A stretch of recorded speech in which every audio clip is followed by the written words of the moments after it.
Bom dia, boa tarde ou boa noite, Márcio Baccarini, Criatório Baccarini, mais um vídeo. E atendendo, as questões levantadas pelo Francisco, nós vamos tratar de um assunto extremamente importante, que é a sanidade do aviário, as condições sanitárias do aviário, e isso é muito importante. Eu vou fazer um esqueminha aqui no Flipchart e a gente vai bater esse papo de uma forma, bastante interessante e de uma forma, vamos dizer assim, bastante prática. Eu vou virar aqui o vídeo para o Flipchart e nós vamos começar a falar sobre isso.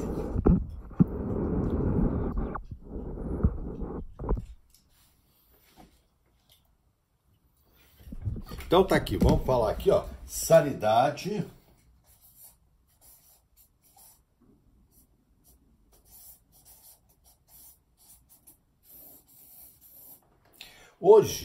Hoje o que é importante numa criação de ave, isso serve para qualquer ave, criação de aves, nós temos 5 pontos de extrema importância. O primeiro deles é o que a gente já começou a discutir, que é a genética das aves.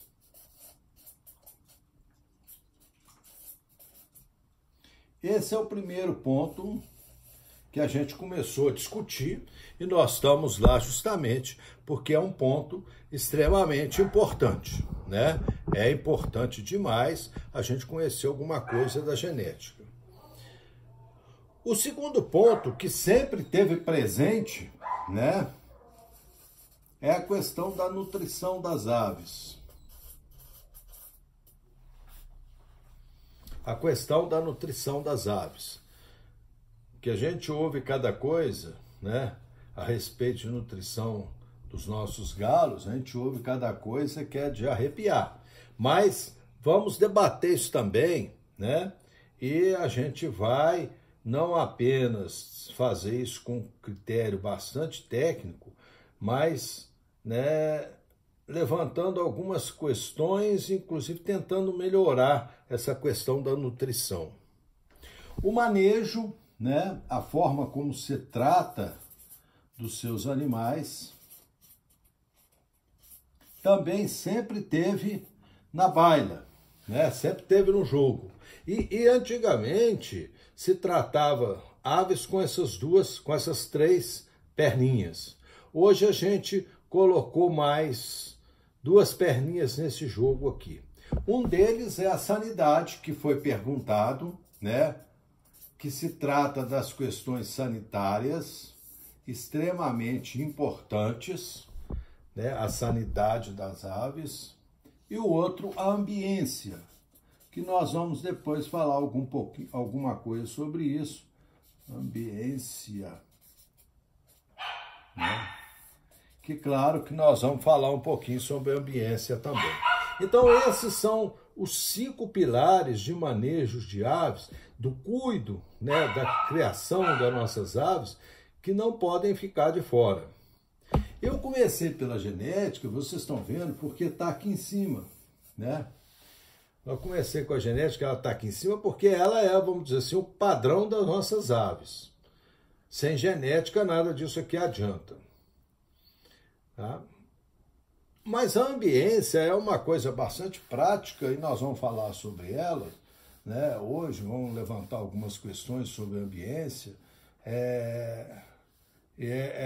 Realmente é importante a gente estar isso. Nada impede a gente de dar um pulinho ali, fazer uma visita a esse termo, sem depois continuar aqui nossa genética. Então, uma primeira coisa que antes de a gente começar na ambiência, a gente lembrar aquilo que já foi dito, Você tem em uma ave, você tem o genótipo, que é a carga genética da ave, o genótipo, a carga genética, os genes da ave, Os genes da ave. Esse genótipo diz o seguinte, fala o seguinte, ele mostra pra gente o que a ave pode ser. que a ave pode ser, não o que ela é, né? O que a ave pode ser, não o que ela é. Por quê? Porque o que a ave é o resultado do genótipo mais a integração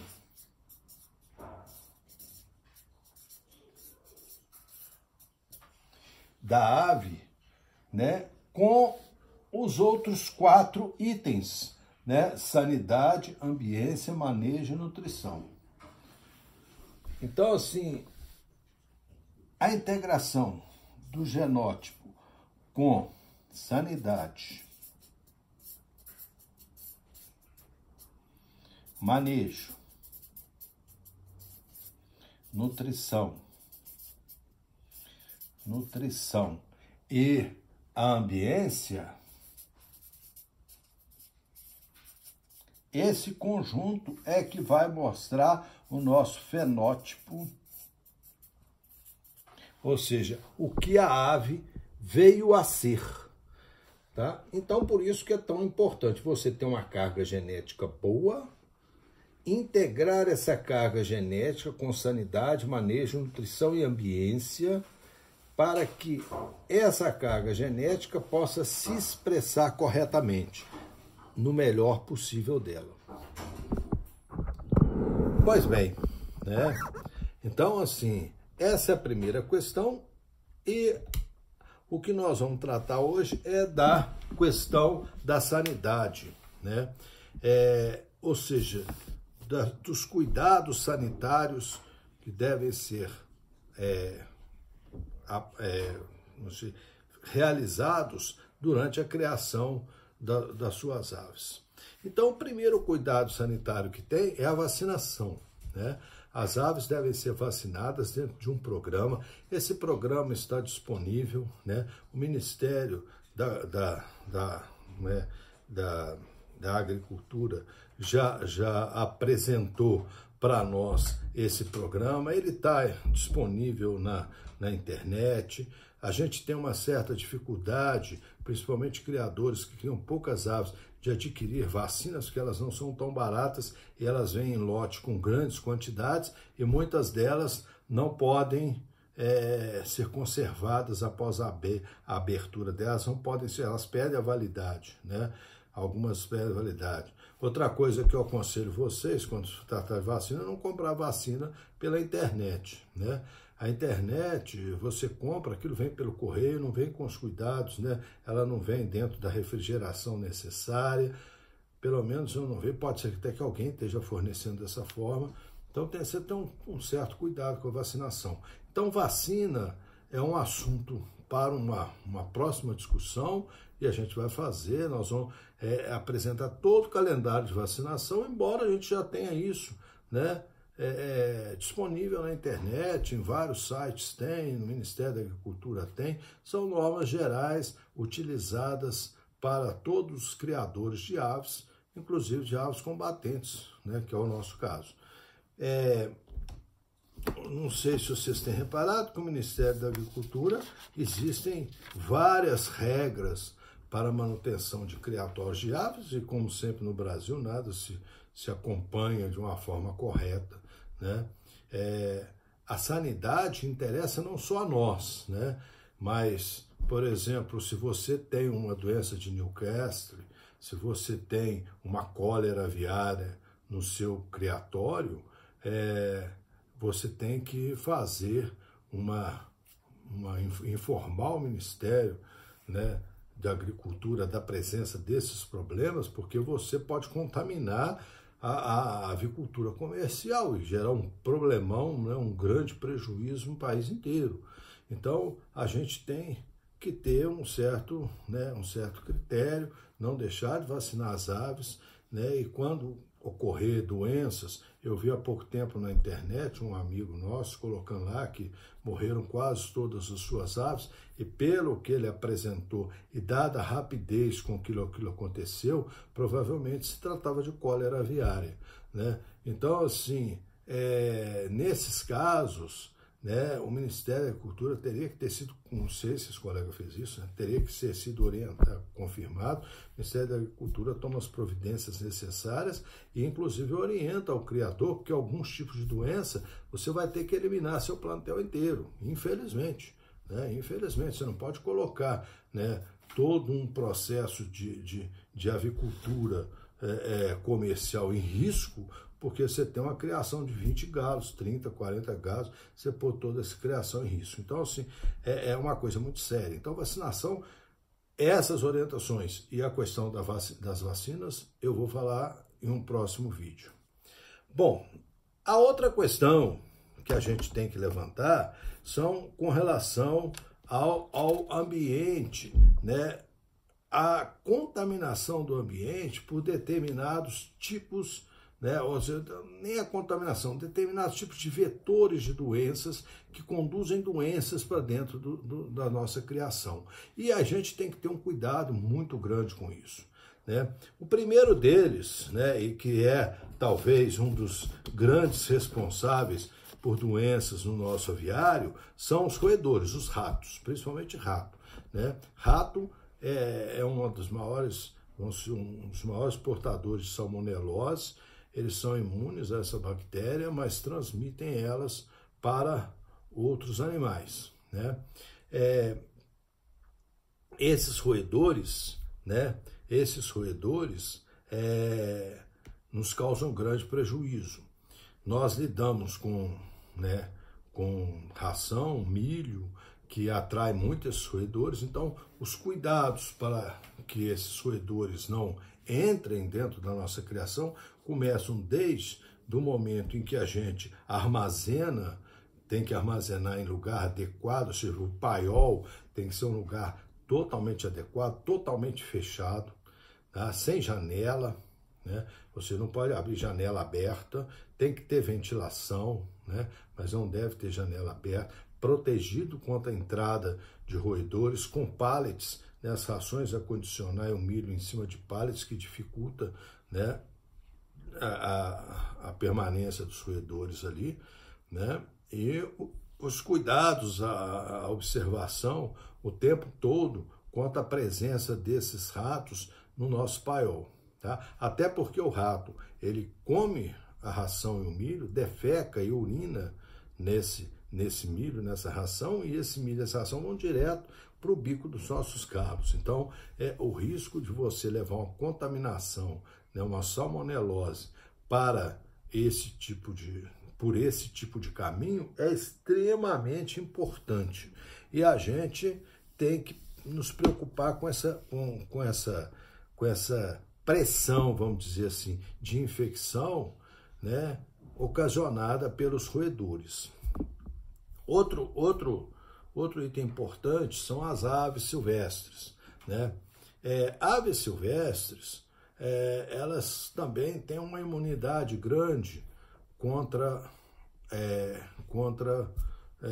determinados tipos de salmonelas e outras bactérias, mas os nossos galos não têm. Né? Então, os nossos aviários, eles têm que estar, né, protegidos contra a entrada de aves silvestres. Então, muitas vezes eu vejo, assim, por exemplo, num terreno, um cara criando as galinhas lá no terreiro, né? E ele põe a comida ali num lugar, determinado lugar, e as galinhas comem, e depois enche de passarinho, de pomba, né, de rolinha, e, às vezes até de urubu, né? E essas aves todas são, né, uns grandes transmissores de doenças. Então, pomba nem se fala. Tem gente que cria pomba junto com gado de briga, né? Pomba nem se fala, né? Então, fica aquela mistura, aquilo é uma sopa de problema, né? Então, as nossas aves devem estar protegidas dessa sopa de problemas aí, promovida por aves silvestres. Aí alguém pergunta assim, mas peraí, eu crio minhas aves soltas, né? As minhas aves andam, né, no terreno, elas estão soltas. Sim, mas nesse caso, a concentração de aves silvestres é bem menor. Então, é menos problemático. O problema é quando você põe num comedor totalmente né, desprovidos de proteção, e junta-se ali uma grande quantidade de aves silvestres. Tá? Eu vejo, se às vezes num criatório, né, lugar onde estão as galinhas que estão em processo de reprodução, a comida lá e um pardalzinho vai lá, come, sai, vem outro pardal, vem uma pomba rolinha, né, vem uma pomba comum e entra tudo lá e come, né, isso aí é uma sopa de problema. Tá? Então, na avicultura comercial, por exemplo, já existe uma portaria do Ministério da Agricultura que obriga o avicultor a usar telas no aviário, que são telas anti-aves, para que as aves não entrem em locais onde estão as galinhas. Tá? Isso é obrigatório. Né? Outra coisa que também, né, traz muito problema para a nossa criação, né, são a entrada de pessoas no nosso criatório. E esse talvez seja uma das maiores fontes de problemas sanitários, seja o processo de entrada de pessoas estranhas, ou mesmo dos tratadores, ou dos cuidadores, ou mesmo do caseiro do seu sítio, dentro da área das aves, sem o menor cuidado. Né? Então, todo mundo acha que você, por exemplo, não tem problema nenhum. O seu tratador, ele também cria galo na casa dele, né? E ele faz esse trânsito para lá e para cá. Ele vai lá na criação dele, cuida, depois chega no horário de trabalho, ele vem para a sua criação, não tem o mínimo cuidado, não se sabe se ele cuida direito das aves dele, se as aves dele estão vacinadas, se as aves dele têm esse cuidado sanitário, se ele cria junto com ave, ele também cria canarim belga, cria pomba. Todas essas aves, né, transmitem salmonelose, e ele vai lá, lida com isso e vai para dentro do nosso criatório. Né? Ele é um caminhão de transmissão de problemas. Né? Como eu vou fazer? Alguns cuidados sanitários devem ter. No caso do caseiro, por exemplo, daquela pessoa que mora no seu sítio, é adequado que você já diga a ele de cara, você não vai criar passarinho, não vai criar galinha aqui e não vai criar pomba, no mínimo. Tá? No mínimo isso. Ovo você vai comer, porque vai sobrar ovo aqui nessa criação. Franga para comer vai ter muito, então você não precisa criar outra franga, outro tipo de galinha aqui. Tá? Isso tem que ser uma norma. Né? Pomba nem se fala. Né? Criar pomba dentro próximo a criatório, nem se fala, porque a pomba vai voar, vai lá para dentro do seu criatório. Né? E passarinho é a mesma coisa. Né? Até porque, né, essas questões relacionadas à criação de pássaros, né, pássaros silvestres, hoje é bem restrito a criação, não se pode mais pegar, prender, manter preso pássaros silvestres, e a criação de canarinho belga, seja lá que tipo de canário, que tipo de ave, dentro do aviário deve ser evitada. Então põe isso como norma. É norma aqui, você não pode criar passarinho, você não pode criar pomba, você não pode criar galinha. Galinha vai ter aí para você comer à vontade. Né? Sempre tem coisa que não serve para você comer. Isso é bobagem. Né? Mas ainda tem as visitas. Né? Talvez que além dos nossos empregados, ainda tem aquelas visitas, né?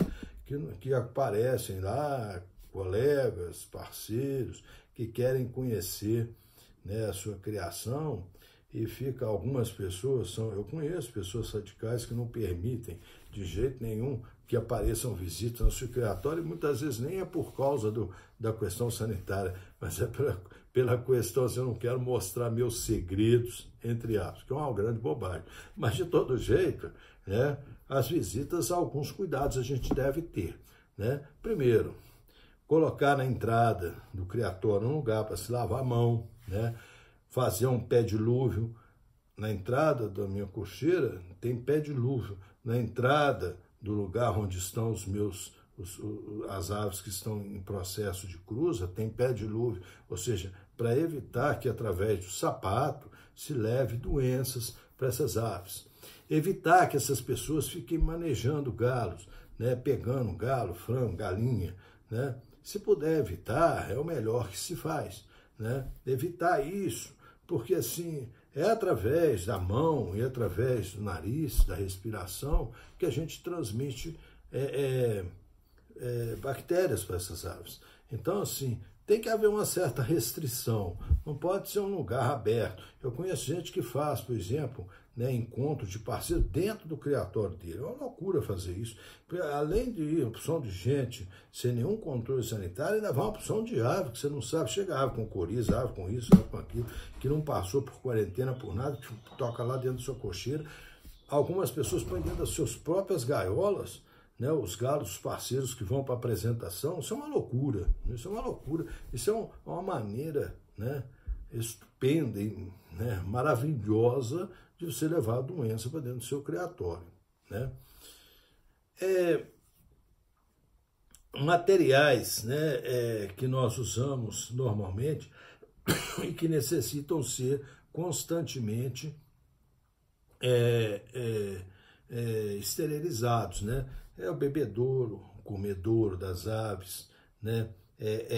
Muita gente tem um tambor em casa para trato dos galos, você chega lá, tá cheio de sangue, né? Então, logo após, né? Logo após o manejo dos galos, aquele lugar tem que ser limpo e higienizado, né?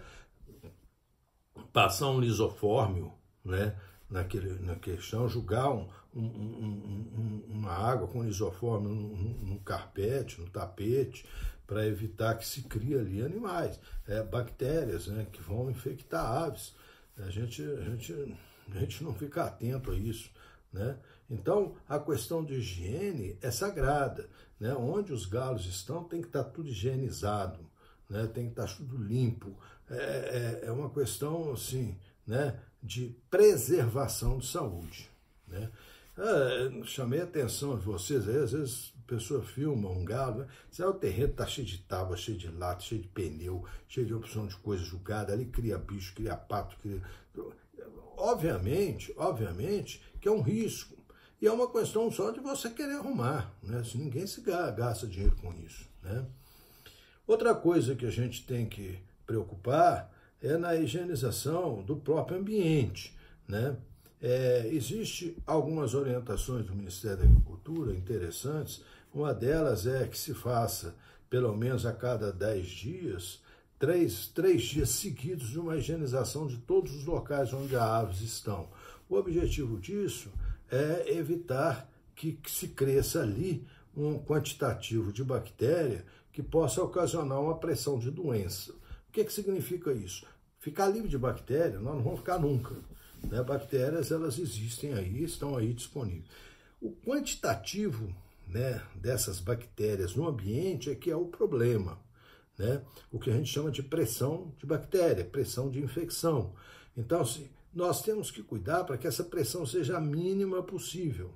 Então, tudo isso que eu falei é para evitar entrar essas bactérias. E agora, e as que já estão lá dentro? Nós temos que ter algumas atitudes de prevenção, para que elas não se desenvolvam num quantitativo que possam ocasionar doença nas nossas aves. Então, a higienização local, né? Por exemplo, lugar onde você está colocando suas aves para cruzar, né? 3 vezes por semana tem que passar por uma higienização boa, né? Tem gente que prefere assim, eu prefiro usar banho de lisofórmio, que é uma substância relativamente barata, né? E se asperge no lugar, né? Não deixar fezes, não deixar umidade, né? Rato, por exemplo, onde tem umidade, o rato quer água e comida. Onde tem umidade, você junta rato, ele corre para a umidade, né? O rato, ao contrário que muita gente, ele gosta de lugar limpo. Então, ele gosta de lugar limpo com comida e água. Então, se você limpa tudo, mas deixa umidade, você está atraindo esses animais, né? A questão da disponibilidade de comida, que seja feita de uma forma adequada, de forma que ninguém, a não ser as suas aves, tenha acesso ao local de comer, né? E que o rato não consiga subir ali. Porque o rato não vai subir ali enquanto você está ali, vai subir ali de noite, né? Então, se a ração ficar disponível, ou se a galinha, quando come, joga a ração no chão, você está arrumando um jeito de criar rato, né? Rato, barata e por aí vai, né? Eu já disse também, quando nós estávamos falando sobre o criatório, eu já disse, por exemplo, que madeira é uma coisa que eu excluí do criatório, porque né, é um lugar muito fácil de juntar piolho, né, cupim, uma série de outras coisas. E é fácil excluir madeira do criatório, né? Madeira guarda umidade, né? Madeira é muito porosa, é difícil você eliminar, né? Os bichinhos escondem dentro daqueles poros e você não consegue eliminá-los, né? Uma outra questão é a questão da ventilação, né? Todo criatório deve ser bem ventilado. Muita gente acha que se você fechar 4 paredes e fechar suas aves todas ali, que você fez um bom serviço. Você fez nada, você fez um péssimo serviço. A sua criação tem que ter ventilação, né? Em alguns criatórios, eu estou instalando no meu, né? Eu estou instalando ventilação, né, com pressão negativa em algumas áreas, ou seja, forçar, né, o ar para que haja uma movimentação do ar que está ali dentro de uma forma constante, tá? Então, assim, existem vários modelos, né, de criatórios de aves. A gente pode buscar um e depois passar a utilizar. Infelizmente, eu estou ainda impossibilitado de mostrar para vocês o meu criatório, por uma questão de que eu disse que ele ficou desativado um tempo e eu resolvi fazer uma radical mudança, né? uma mudança radical mesmo em toda a estrutura. Então, algumas aves que eu tenho estão em outros locais e lá está numa obra, né? Uma obra de todo tamanho. Então, assim, mas em breve, assim que isso terminar, né, eu vou mostrar para vocês e disponibilizo para vocês, para quem quiser, né, como é que aquelas estruturas foram feitas, né, simplórias, não tem nada de coisa muito chique, né, igual a gente vê aí algumas coxilhas com blindex. Eu não estou nesse nível não, mas uma coisa racional e bem feita, tá ok? Então, essas informações são algumas informações que eu queria passar para vocês, né? Espero que isso ajude alguma coisa, responde, né? Eu fiz questão de organizar isso para responder as questões que o Francisco levantou para mim, né? E daí estou à disposição para responder qualquer questionamento que vocês tiverem, ok? Mais à frente, nós vamos depois, né, continuar com a questão da genética, que ainda faltam alguns itens para a gente discutir. Depois nós vamos entrar na ambiência, vamos voltar nessa sanidade com mais detalhe, depois vem a parte de nutrição e mais à frente a parte de manejo das aves, ok? Então até lá, muito obrigado por vocês estarem me escutando, né? Um grande abraço a todos.